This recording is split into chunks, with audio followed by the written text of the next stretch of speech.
মনে রাখবেন, যেই মেয়ে যেই মহিলা নষ্ট হয়ে যায়, মেয়ে যদি চরিত্রহীন হয়, মেয়ে যদি অপবিত্রা হয়, মেয়ে যদি খারাপ হয়, তো এটা বিরানি পৌঁছলে জাগাত রাখুন যায় না, একবারে দূরের ডাস্টবিনে ফেলে দিতে হয়।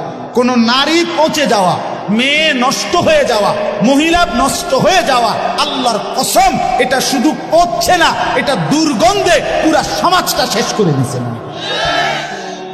নারী নষ্ট হইলে সব শেষ।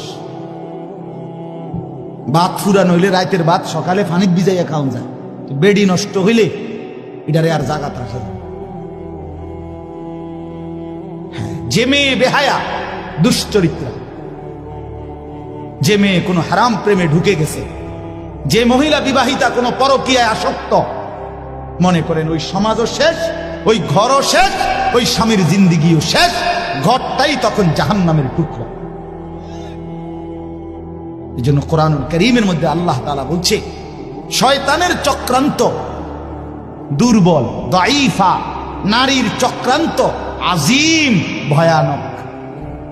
ইবলিসের চক্রান্তের চাইতে সরাসরি আল্লাহর কোরআনে আছে, নারীর চক্রান্ত তার চাইতে ভয়ানক।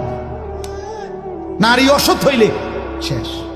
বেডি যদি সিদ্ধান্ত নেয়, এই জামাই তোরে বেড়া আমি তোর বাপের লগে, মাল লগে, দেবর ননদের লগে তুই কেমনে থাকস, আমি বেডি বাচ্চা থাকতে দেখা দিতাম না, তো মনে করেন শেষ।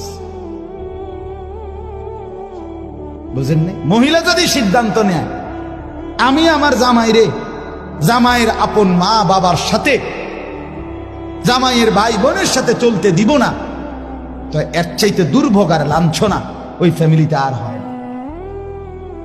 এজন্য মাদের ইসলাহ খুব দরকার, বোনদের ইসলাহ খুব দরকার, নারীর সংশোধন খুব দরকার। কোরআনুল কারীমে আছে, ইন্নামা ইউরিদুল্লাহু লিইউযহিবা আনকুমুর রিজসা আহলাল বাইত। আল্লাহ বলে, নারী তোমাকে আমি বললাম, মুসলিম নারী, ওয়াকারনা ফি বুয়ুতিকুন্না, তুমি ঘরে অবস্থান করো, ওয়ালা তাবাররাজনা তাবাররুজাল জাহিলিয়াতিল উলা, তুমি বেপর্দা বাহিরে ভিন নারী, অসভ্য নারী, জাহেল মূর্খ নারীদের মতো বের হইও না। 3, ওয়া আকিমনাস সালাহ, আল্লাহ বলছে কোরআনে, নারী তুমি 5 ওয়াক্ত নামাজ পড়ো, ওয়া আতিনাজ যাকাত, বছর শেষে হিসাব করে তোমার স্বর্ণ রৌপ্য গহনা অলংকারের যাকাত প্রদান করো। আর 5 নাম্বার, ওয়া আতিইনাল্লাহ ওয়া রাসূলা, আল্লাহ এবং রাসূলের আনুগত্য করো। আল্লাহ বলে, নারী কেন বললাম? এই আল্লাহ তখন বলছে, আমি আল্লাহ চাই তুমি নারীর মাধ্যমে তোমার পুরা ঘরটাকে পবিত্র করে দিতে। যে নারী নামাজি, যে নারী চরিত্রবান, কসম আল্লাহ, সে ঘর পুরা পবিত্র হয়েছে। আল্লাহ আমাদের বোনদেরকে তৌফিক দান করেন, আল্লাহ আমাদের মাদেরকে তৌফিক দান করেন।